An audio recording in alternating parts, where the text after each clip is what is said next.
Hey fellow Vault dwellers, it's Angry Turtle and we just received our patch notes for today's update.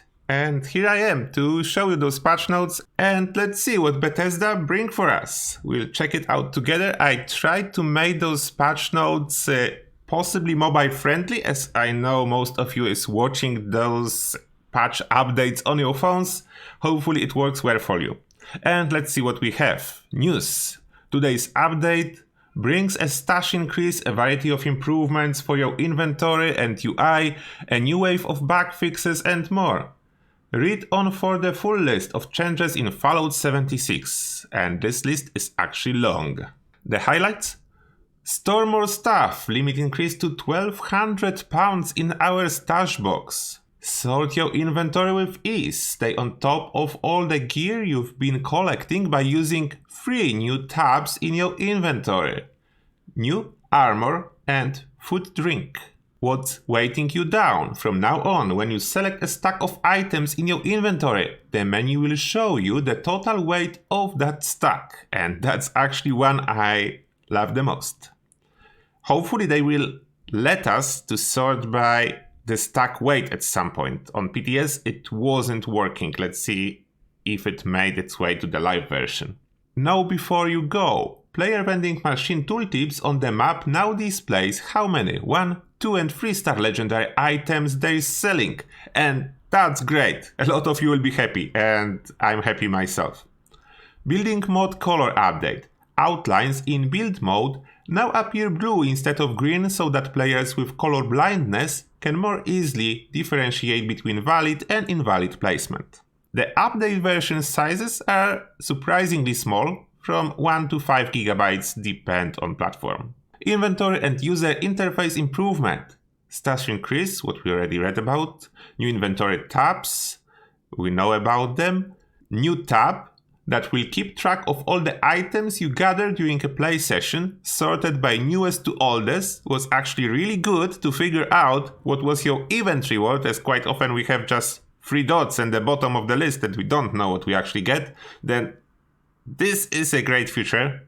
Next, if you already have a stackable item in your inventory like steel scrap, then new steel scrap you pick up will not appear in the new tab. Instead, it will be added to your existing stack. That's okay, I guess. I am not keeping stacks of scrap in my inventory. Additionally, the new tab will reset if you leave your current world. That's okay. Armor. We've split armor into its own menu tab so that you can keep your defensive gear separate from your other apparel. Good. Food and drinks. Your food and drinks are now split out from 8 into their own food drinks inventory tab. And that's the greatest improvement, as my 8 tab was always huge. I couldn't find anything. Then now it will be way easier.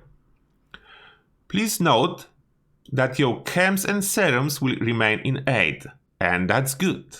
Stack weight. What's weighting you down? From now on, when you select a stacked item in your inventory, the Pip-Boy will show you the individual weight and the stack weight. Vending machine map previews. The tooltip that appears when you are previewing another player's vending machines on the map will now show the number of 1, 2 and 3 star legendary weapons and armor they're selling. This way, you will have more information about the legendary goodies players are selling before you choose to fast travel to their camps. Additionally, vending machine categories that are empty will no longer appear in the tooltip to help you more easily see what types of items players do have for sale. Additional user interface updates. Atomic Shop. We've added a button to each category page in the Atomic Shop that will let you show or hide the items you already own, so that you can browse what's still available with less clutter. That's actually amazing! I need that!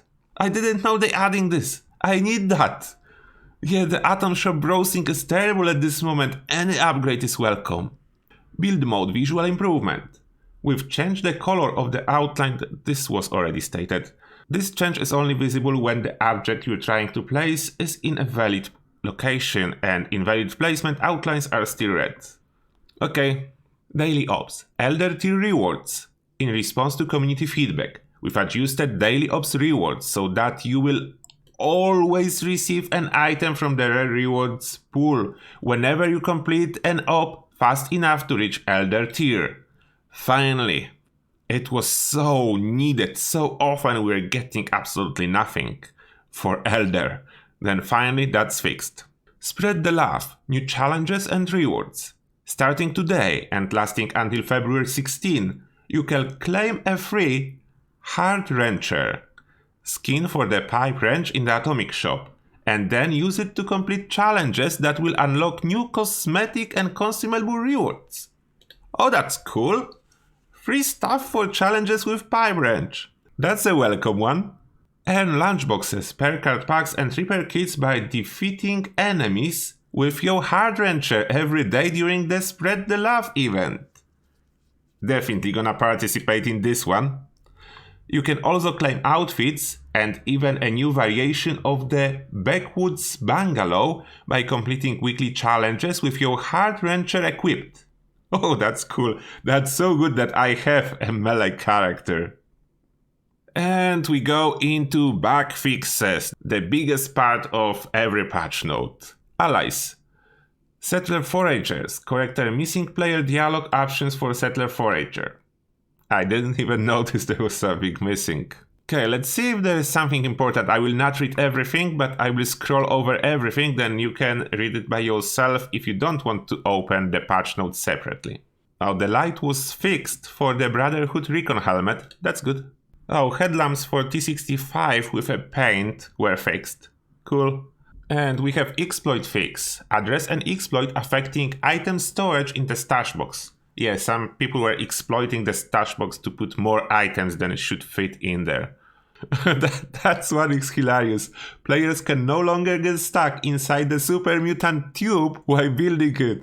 Oh, I want to see a player stuck inside a super mutant tube now. Someone send me a picture if you have. Discover Beckley sub-challenge was fixed. Daily ops rewards. Fix an issue that could result in no rare reward being granted if the item the player would have received was a non-tradable item plan that they had already learned. Now players will always receive a reward when this occurs. A note from me here, it is still possible that you will get duplicate number 10 of something else that's tradable in place of those non-tradable plans that you would roll a duplicate otherwise. Then it's still a grind to get those non-tradable plans.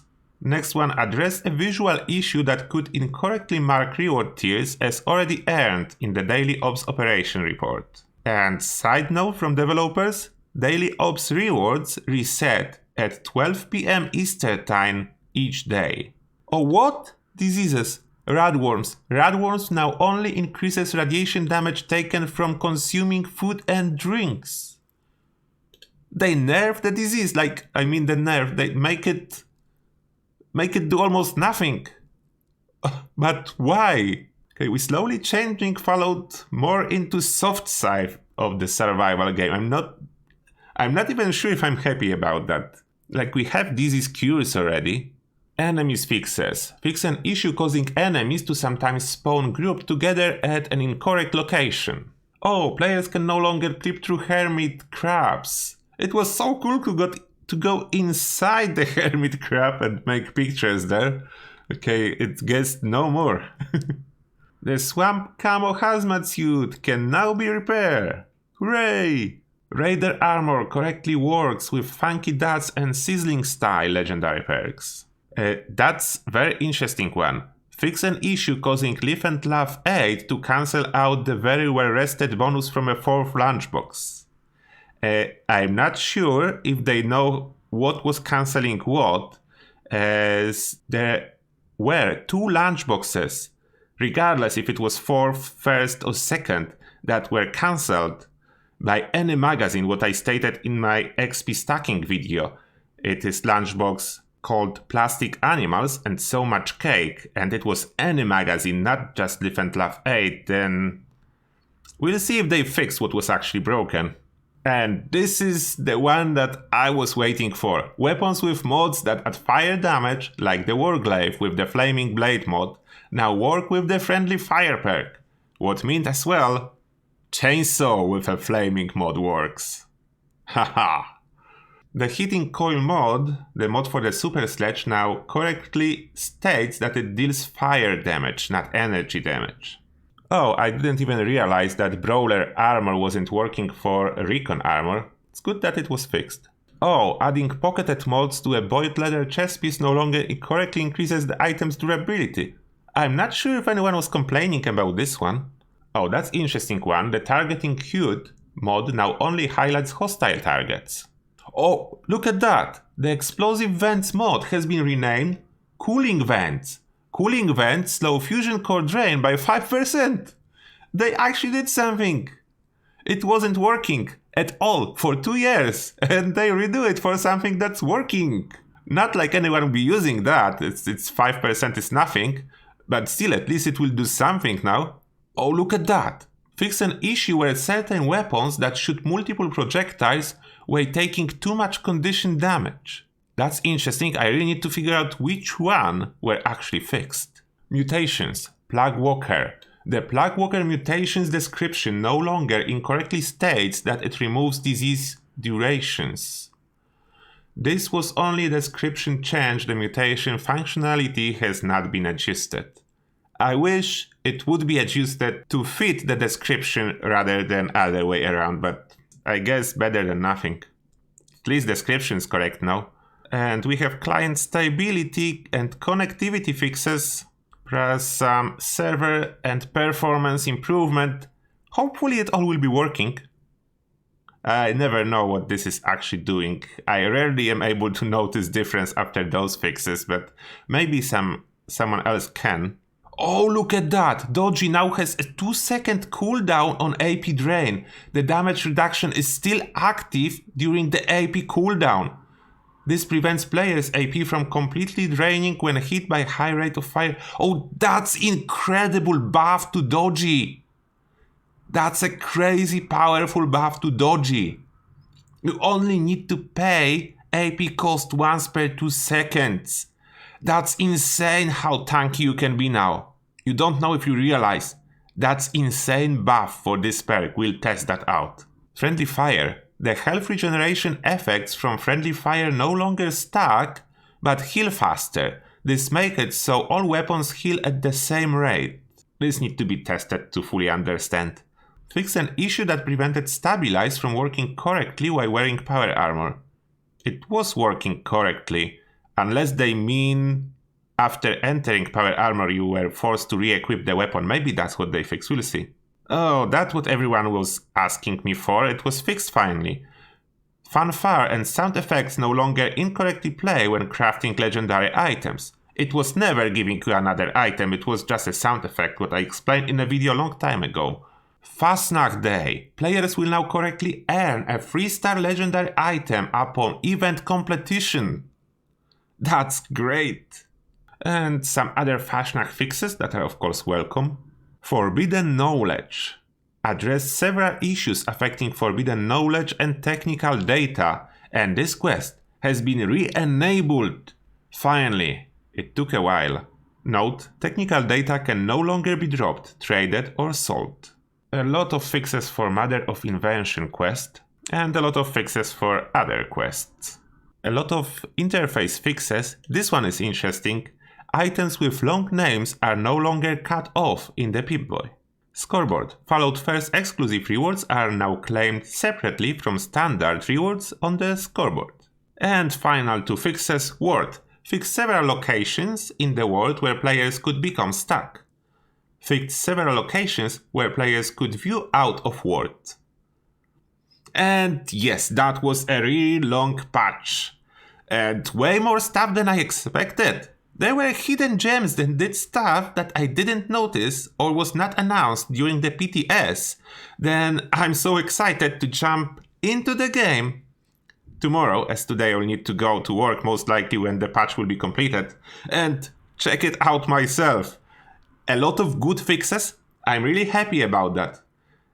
I didn't notice any negative changes, then that's a good patch.